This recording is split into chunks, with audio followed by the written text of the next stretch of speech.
declared This the state of conference will now emergency be recorded. on March 12, 2020, in response to the COVID-19 pandemic. State and local governmental bodies have been providing for the continuity of government by meeting remotely by telephonic or electronic means in compliance with the Virginia Freedom of Information Act, the Commonwealth's emergency and other applicable laws, guidance provided by the Attorney General and their respective legal counsel. On April 22nd, the General Assembly approved the budget amendment to authorize all public bodies, including regional bodies such as Plan RVA and the Richmond Regional Transportation Planning Organization, likewise to meet by electronic means, without a physical quorum assembled together during a governor-declared state of emergency, as long as certain conditions are met, so as to provide for the continuity of governmental operations. This new authority is effective immediately. The bylaws of the RRTPO define a quorum of the body to be a majority of the committee's current membership. The 2020 COVID-19 virus makes it impractical and unsafe, even potentially life-threatening, for a quorum of this size to physically assemble in one location, pursuant to Virginia Code 2.2-3708.2 A3. Further, the virus makes it impractical and unsafe for the public and the agency staff to gather in the same location to participate in this meeting. The health, safety, and welfare of our community is of paramount importance. Therefore, we've determined the appropriateness and eligibility to conduct today's meeting of the RRTPO Vision Zero Task Force electronically, pursuant to the provisions of Virginia Code 2.2-3708.2 and related legislation approved by the General Assembly of Virginia, and in light of the Governor's State of Emergency Declaration for COVID-19. The convening of the Richmond Regional Transportation Planning Organization has been determined necessary in order to continue the necessary business of the organization. The matters included on the agenda address important and essential matters in continuing the work of government, and therefore it's appropriate to convene during this time. While we don't know the exact duration of the current practice of electronic meetings, we will continue to function in this manner until such time as it is deemed advisable to return to in-person meetings. RRTPO staff have provided notice of this meeting and the means by which we are virtually gathered to members of the public. Notice was provided on August 6, 2020, through posting on the Plan RVA website and distribution of email notification to members, alternates, and known interested parties, including the media. In order to comply with the provisions of Virginia law and to improve accessibility to discussions attended for today, this meeting will be recorded. Audio-visual recordings of the meeting will be posted on the Plan RVA website within 48 hours of this meeting. Any members of the public wishing to address the RRTPO Community Vision Zero Task Force were invited to submit comments via email until the close of business one day prior to the meeting, in order to be reviewed and addressed during the meeting if necessary. Anyone participating as an observer during the meeting today may submit comments or questions at any time during the meeting via email at rrtpoinput@planrva.org or by using the online chat functions of the meeting platform. Those individuals who are observing by phone may be called upon to address the group with their questions or comments. All comments and questions submitted during the meeting will be reviewed following the meeting, and to the extent practical, responses may be provided or posted on the Plan RVA website. Does anyone have any questions regarding the process for assuring effective facilitation of this meeting or for how members of the public may participate?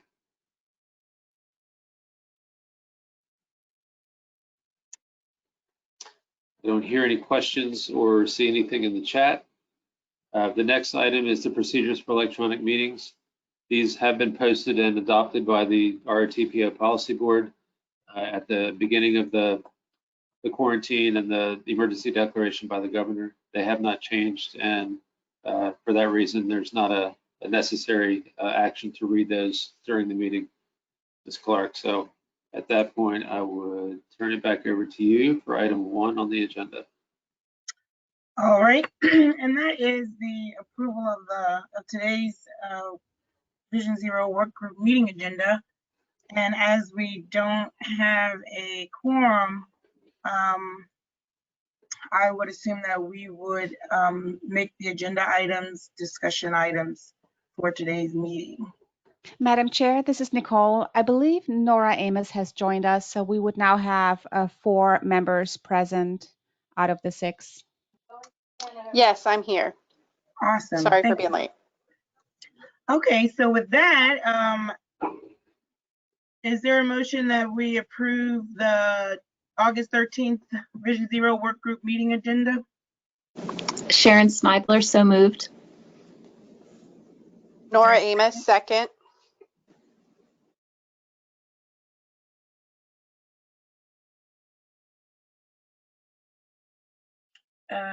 Nicole, are we gonna call a vote or are we just? Madam Chair, I believe we're doing this by consensus, so we're not going to need a roll call.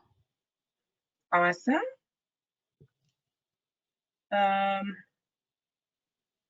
Well, then yes. Do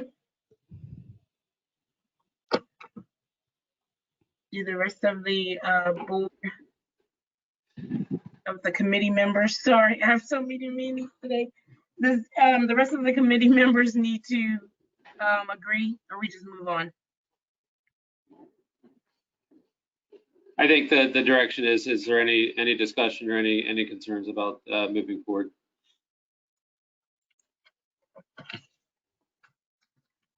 Well, with not hearing any, we'll move forward to the next item.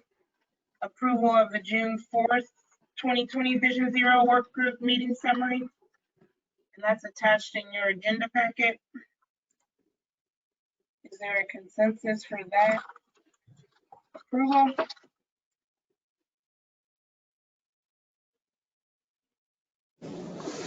This is Sharon Smidler. I move to approve the meeting minutes from the last meeting. I think it was June 4th.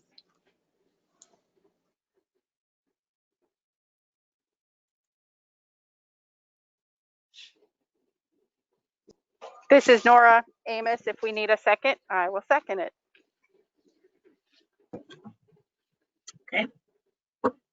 So I think that we have consensus on the approval of the meeting minutes from last month.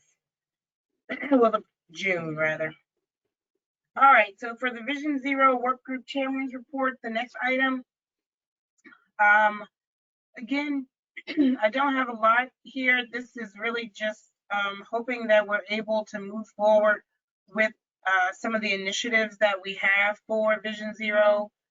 Today, I think we're asking some of the next items for the vision and the mission statement.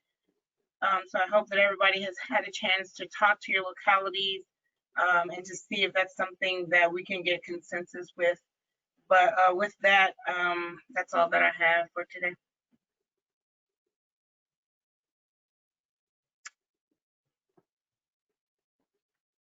So with that, we'll go to new business. And that is where I was talking about the adoption of the vision statement. And this is an action item. And if we, for any refresher, I can read the vision statement, or it's located on page 8 of our agenda. And then I think we could have discussion.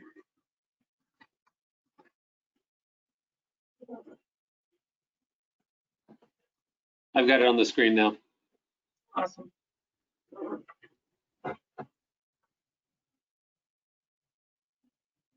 Give you a second to read that.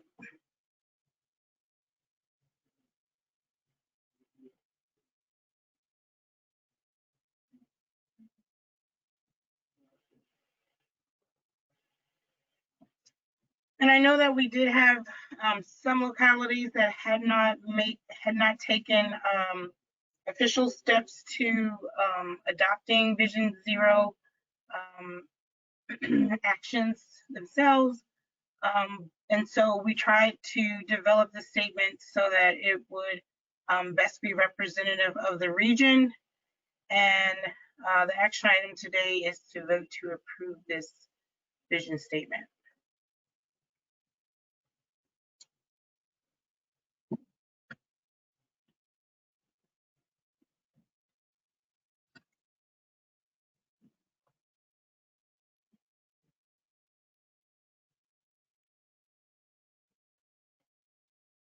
Will anyone make a motion to approve the vision statement as present on the screen?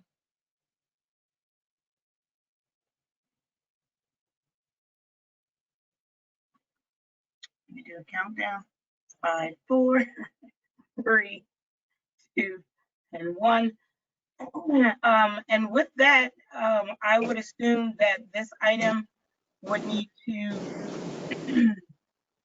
go back and we can discuss right now if everyone that did not want to move the vision forward, if they would provide information to what we could do in order to have this vision be representative of the region.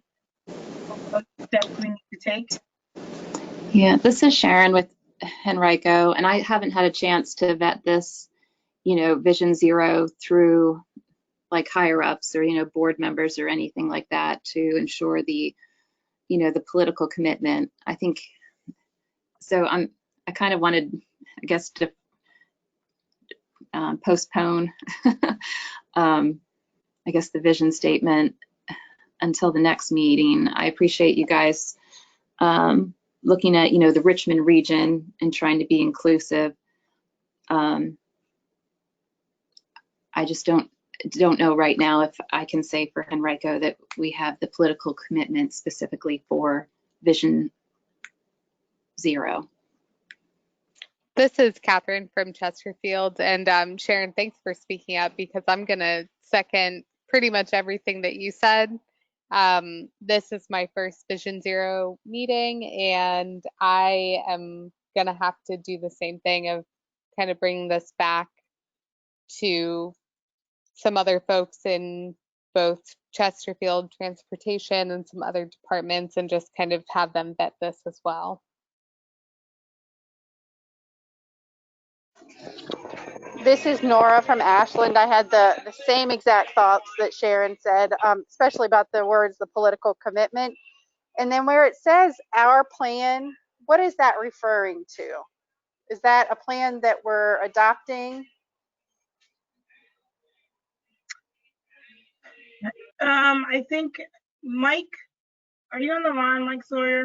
I'll Yes, defer. it's Mike Sawyer. So as a vision statement, this is forward looking. It's looking into the future, and it's presenting the vision that will be. So we are seeking the political commitment. We are seeking a plan and developing a plan. So that the vision is intended to be forward thinking, forward looking, and what we would be in, say, 10 years from now. 5 years Okay, from now. that was very helpful. Thank you. Yeah, and this is Sharon with Henrico, and I get the idea of, seeking, and we do, want to seek a plan.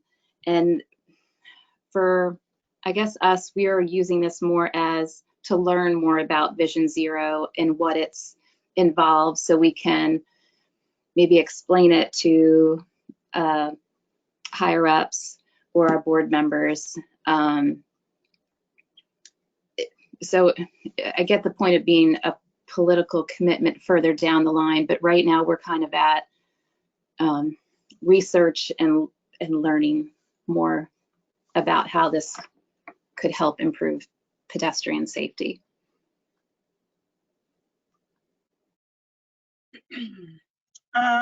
So would it be beneficial? Is it something then that maybe we can bring back to the next meeting? Is really kind of,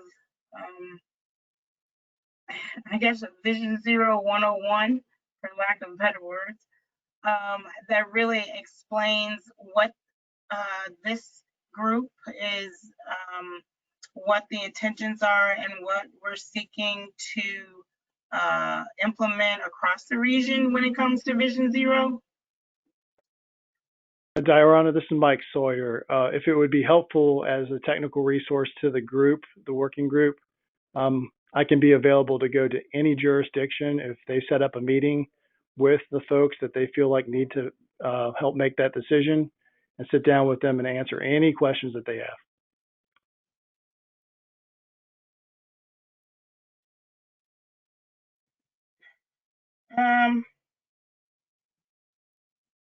Okay, thank you.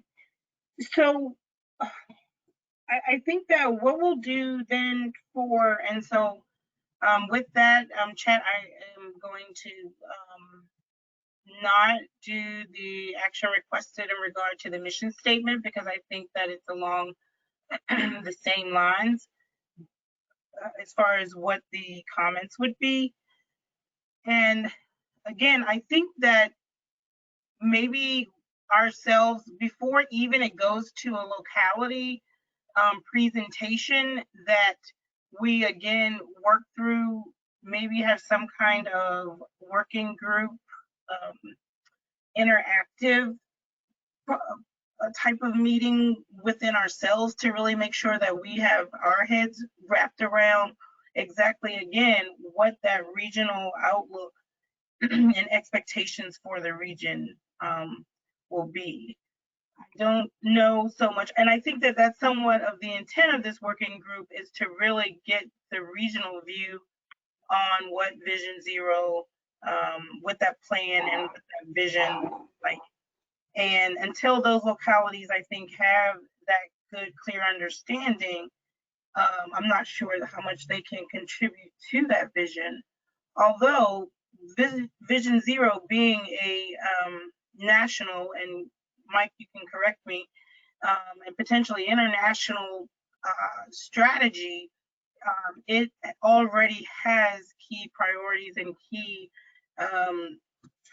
outcomes in kind of in its purview, in its package anyway. So that's one of the things that it's not as if we're recreating it, but we definitely need to make sure that it fits for our region.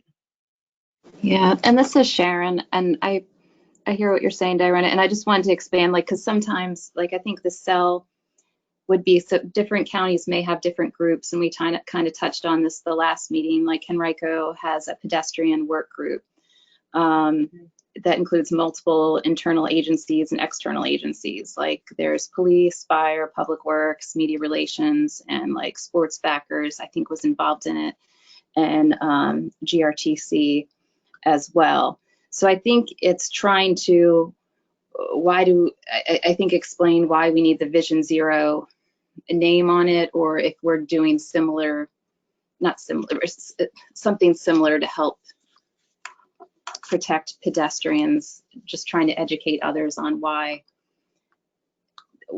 Vision Zero is the way to go.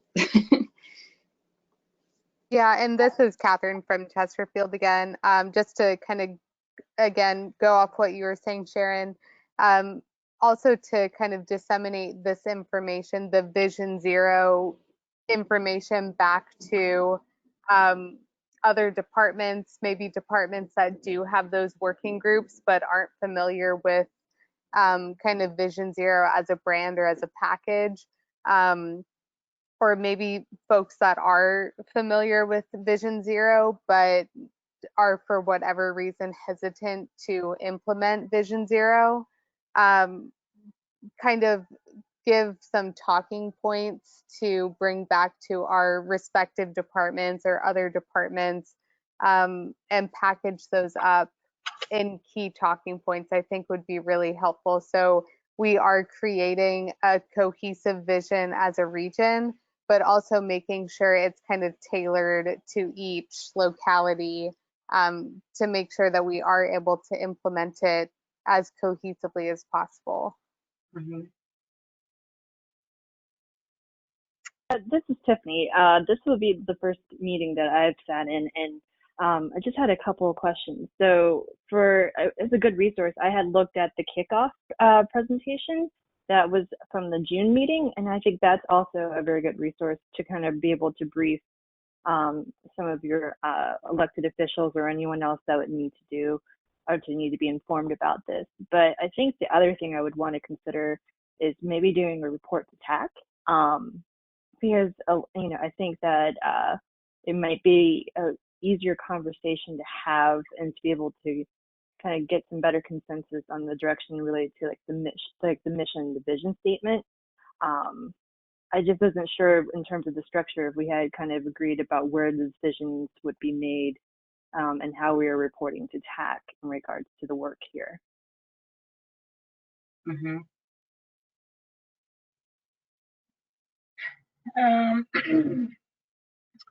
So I think, just from the point of TAC and then this committee, it was kind of the establishment of it. And it may be that, you know, maybe there's some tool that we can create to have the TAC members take to their localities to help gauge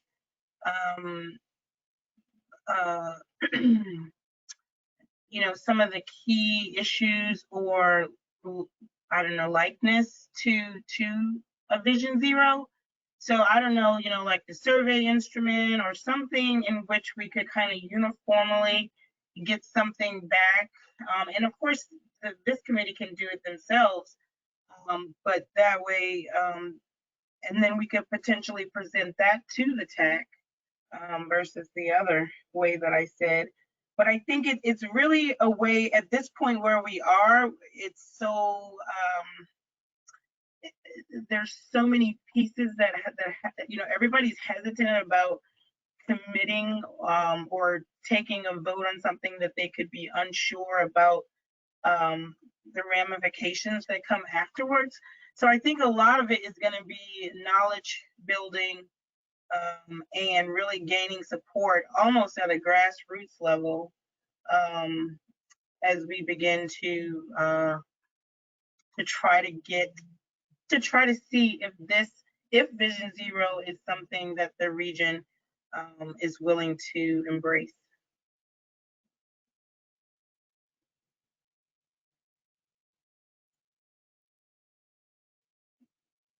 I think that makes sense, Serena. I mean,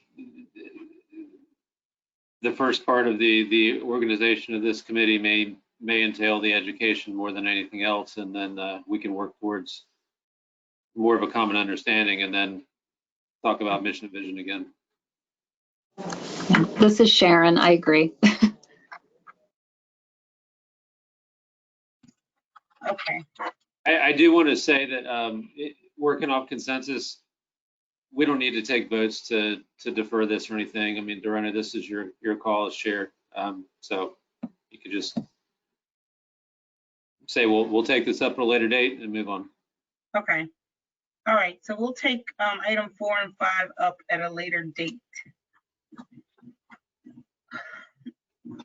All right. Let's see. So I think I don't know. Oh goodness. So I'm going to allow Mike to discuss the formation of the local jurisdiction commissions, and maybe though that information may help to lead to some of that educational information that we may need to put in to some kind of instrument in order to capture because like to Sharon's point in regard to the pedestrian committee that already exists in pedestrian work group that already exists in Henrico. Of course, they're going to have potentially are going to have a safety component to it. And so it may not be that we are saying, you know, this is how different Vision Zero is, but again, that this is that it can potentially bridge together different elements of things that we're already doing into one complete presentation. And I think that was noted at one time as well. So with that, I will go ahead and let Mike. Mike, do you think that what you have for item 6 can be will help us as we begin to move forward in trying to get educational types of understanding for Vision Zero, or is it more on a technical action with the plan itself?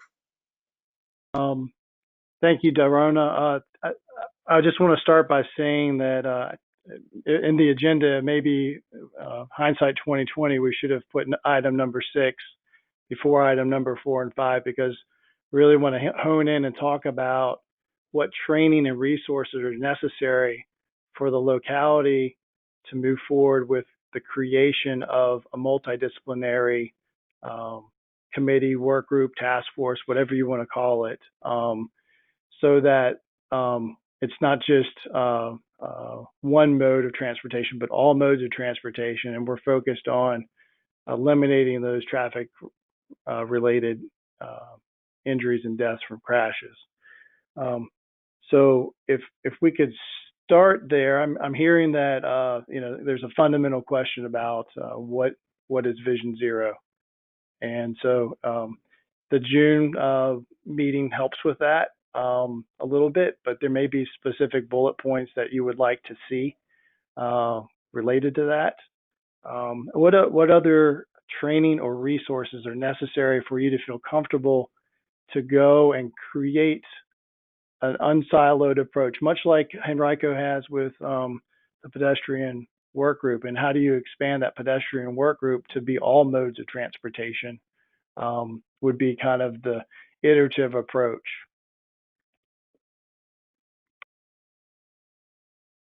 So, Mike, with that, is it maybe even a task, even just internally for the work group, where we decide, we have almost an existing inventory of where localities are with Vision Zero type strategies? Well, it's the actual inventory of the locality and what system do they have in place, what meeting approach do they have to break down those silos so that everyone's meeting in one room and talking about transportation safety. Where is each locality? In Richmond, we have a Safe and Healthy Streets Commission, and we have a Vision Zero Task Force, and both of those work together to move transportation safety matters forward, to lobby at the state level for things like a handheld ban, and items that will be addressed. It's a way to bring in nonprofits that are very interested in transportation safety. Bike Walk RVA, AAA Mid-Atlantic, Drive Smart Virginia, the Safe Kids Worldwide is another organization. Where do those organizations all come together to help Chesterfield, to help Henrico?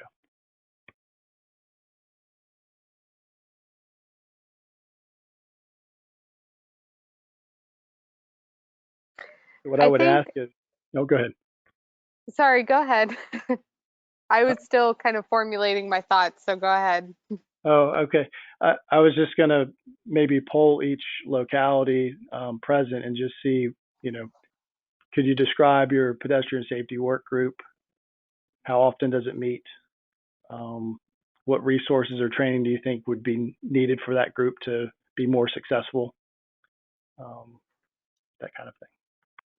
Yeah, so I guess this is Catherine from Chesterfield, and I guess I'll kind of kick the discussion off. I think, kind of to your point, Mike, we probably have a lot of those discussions that are happening, but they're all probably pretty siloed and not happening in the format that's the most efficient for maybe like a Vision Zero, or even the format that can best get the Vision Zero type of actions moving.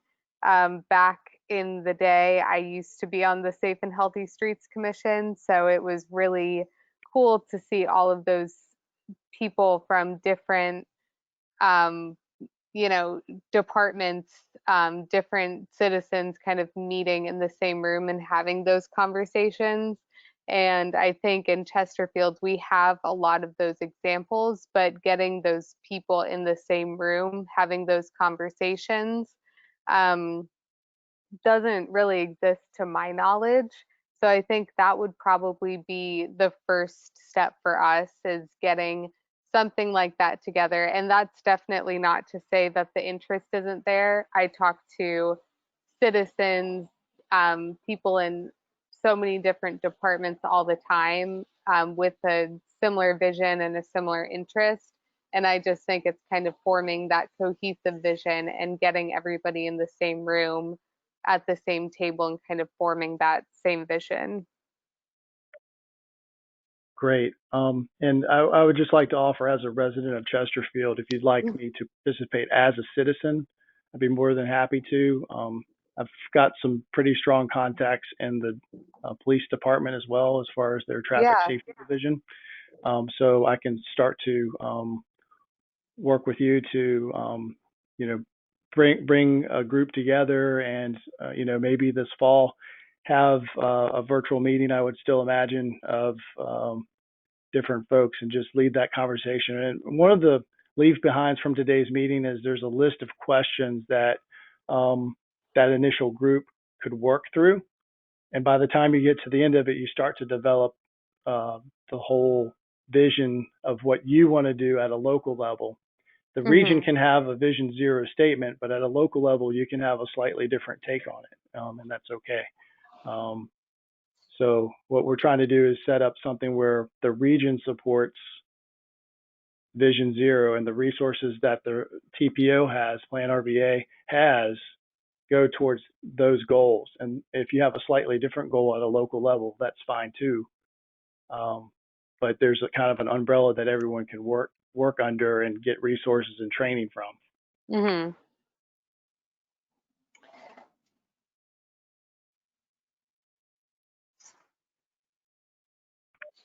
This is Patricia Page from New Kent County. I have a question.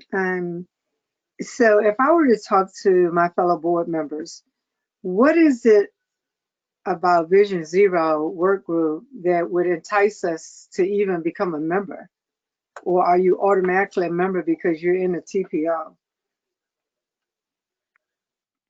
Well, this is Mike Sawyer. I think Vision Zero, the goal statement is that no injury or death is acceptable on our streets and highways.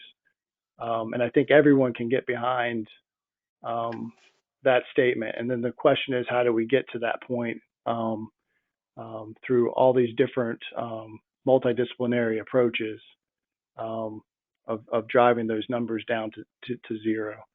I think being part of Plan RVA as a member jurisdiction, the umbrella of Plan RVA would encapsulate New Kent County as well.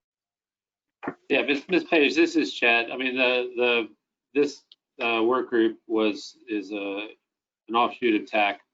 So Kelly would be more than welcome, as would you or anyone else from New Kent, of joining if that's a desire. And I think the goals initially were just to take the Vision Zero concept and using the city as a guide, because they've already started down the road and have made great progress, I think, to see what the utility would be to apply those concepts to a regional scale.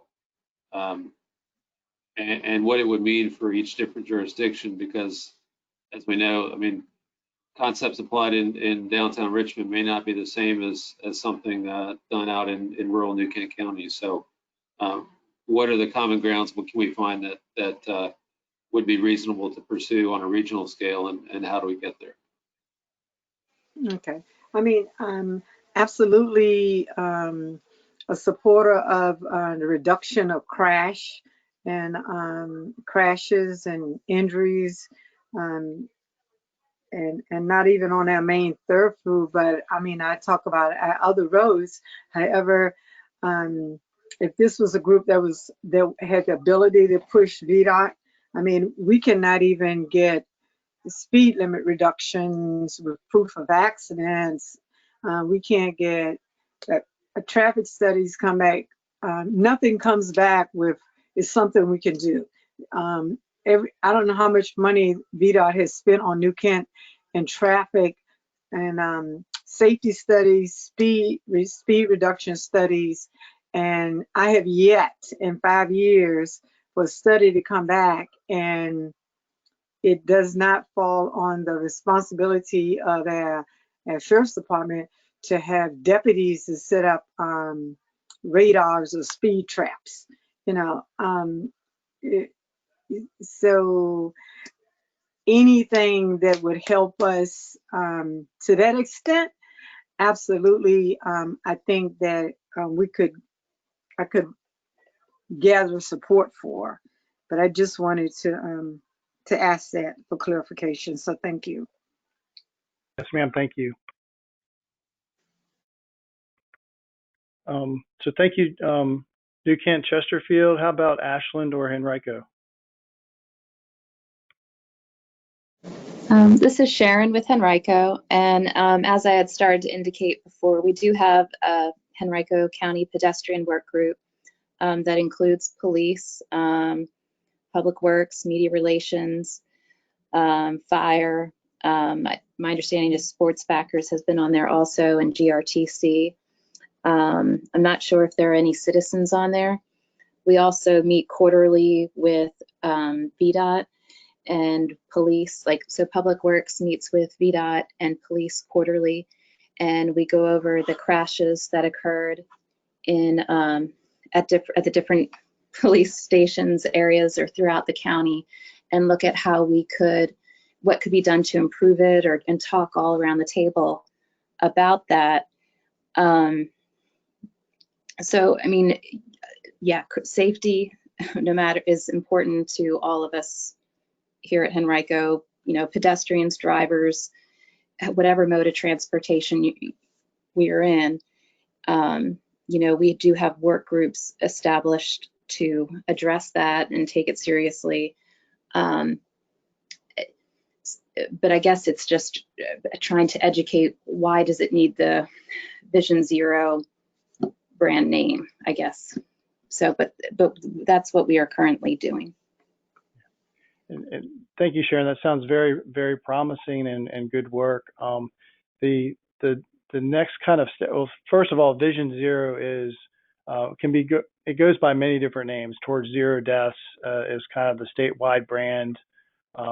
Usually at the local level, it's a Vision Zero approach. Kind of the Federal Highway Administration approach, we talked about this last time a little bit, is usually kind of that towards zero death, or Road to Zero is another nomenclature for it. So I don't get so caught up in that name of what it is. It's just the activities and the kind of that mission statement. It sounds like it's headed in the right direction. The one piece of follow-up that I would have is to potentially codify that organization. It sounds like it's kind of ad hoc, but to really get it into some type of code, a local code where it reports to the board of supervisors or whomever, and there's a reporting structure, and there's an annual report, and you track the progress, you create a plan.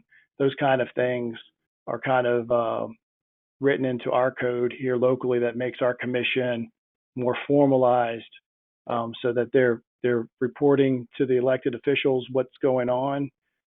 They identify resources and needs, and they monitor a plan. Those are basically the three duties. And I think Louise is online too, and she's a member of the Safe and Healthy Streets Commission, so she may have another perspective to add as well.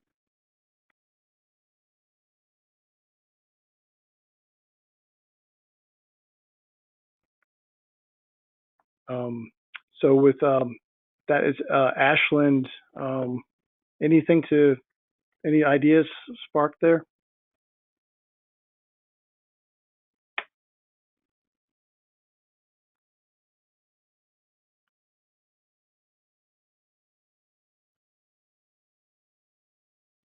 Did I lose you? Can anyone hear me? I can hear you, Mike. It's Sharon, and I appreciate your input. Nora may have stepped away, or Sure. or she may chime in a minute. Great. Dirano, do you want to move to item C in a second here, so we can Mr. Reed from VDOT to share some more resources that may be available from VDOT to look at the region as a whole. I just want to talk about 6B real quick. I forwarded it to most of the committee members, our Vision Zero leadership talking points for August, and I can keep doing that, but that's how we try to match what's happening at the state and federal level with our safety messaging, and it goes out to all of our different departments, and I think it's over 100 departments and organizations associated with that. So I can continue to do that, and then please feel free to forward those messages on to who you feel like is important to hear. We're trying to shift our safety culture through that messaging. With that, if Mr. Reed is available to go through item 6C. Yeah, this is Stephen. Can you hear me, Mike?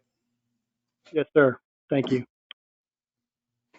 Thank you. I want to be cognizant of time. I was going to go over some slides of a template of some work we did with Roanoke Valley TPO, but rather than that, I think I'll just talk to you about the resources that I'd like to bring to the table. For those that don't know me, I'm the Highway Safety Planning Manager, so it's my role to look at the statewide plan. We're required by federal highways to have a 5-year strategic plan. We're in the middle of one now that was from 2017 through to the end of 2021. And so as part of that, we've been looking at best practices of how to bring that safety planning approach down to the MPO and local level. And that is really starting to catch on across the nation. We have many, many MPOs that are doing detailed safety studies. They're actually required to have safety as part of their work plan. And so, for example, Hampton Roads TPO is in the middle of updating their second plan.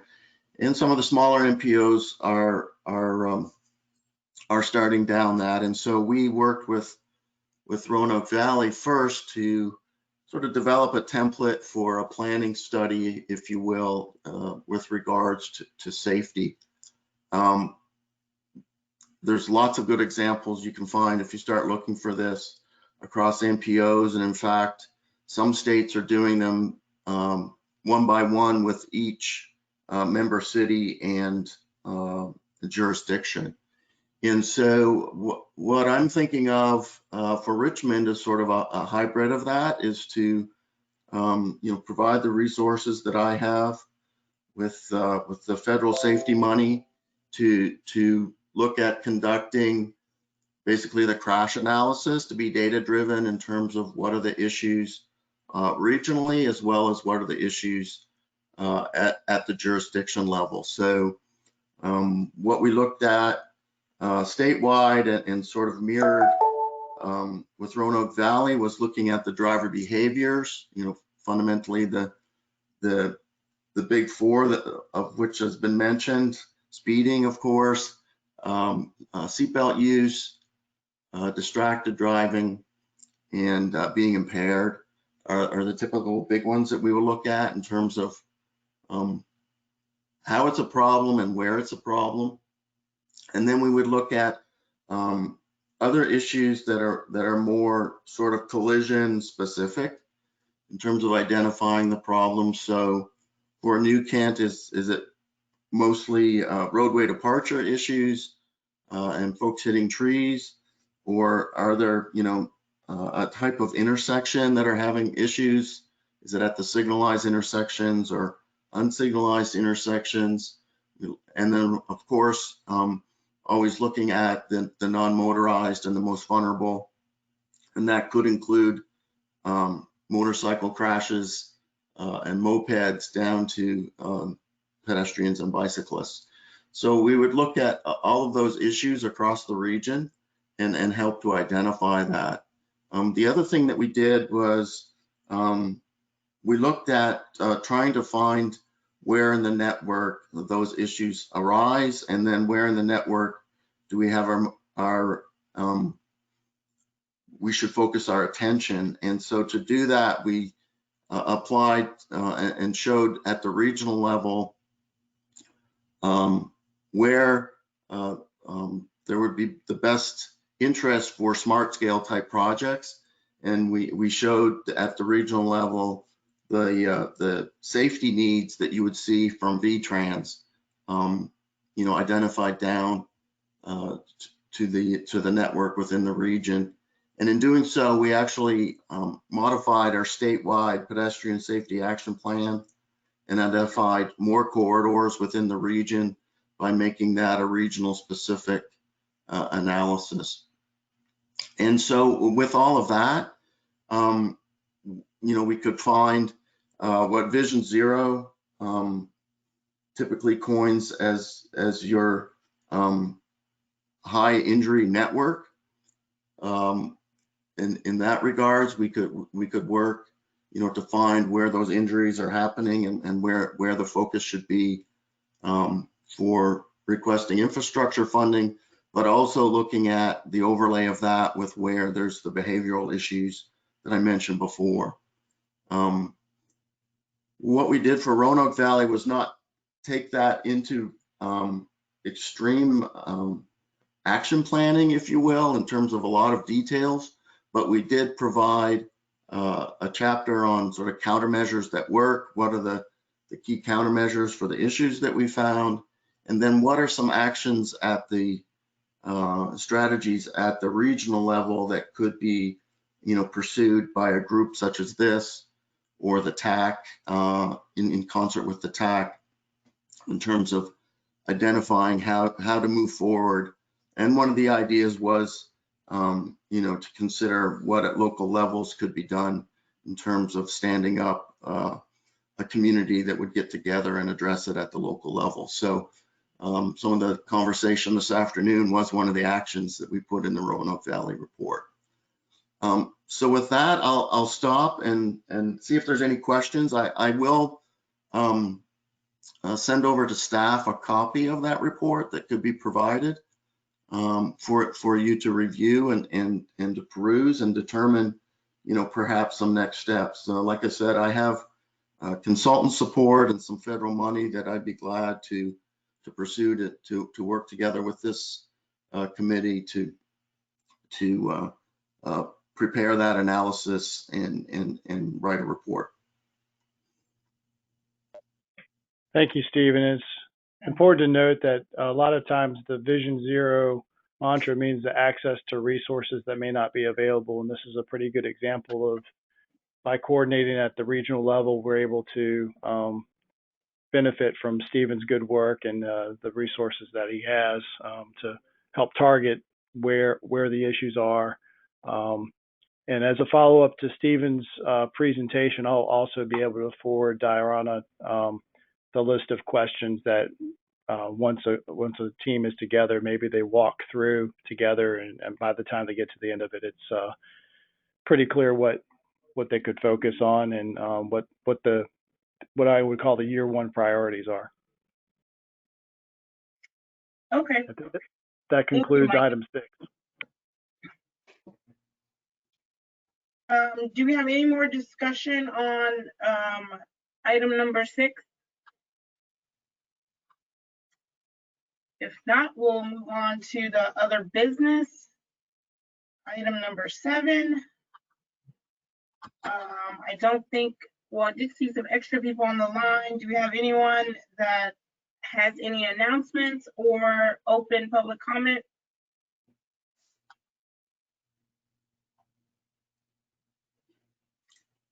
All right. So that takes care of 7 and 8. Our next Vision Zero working group meeting, item number 9, is for October the 15th, 2020.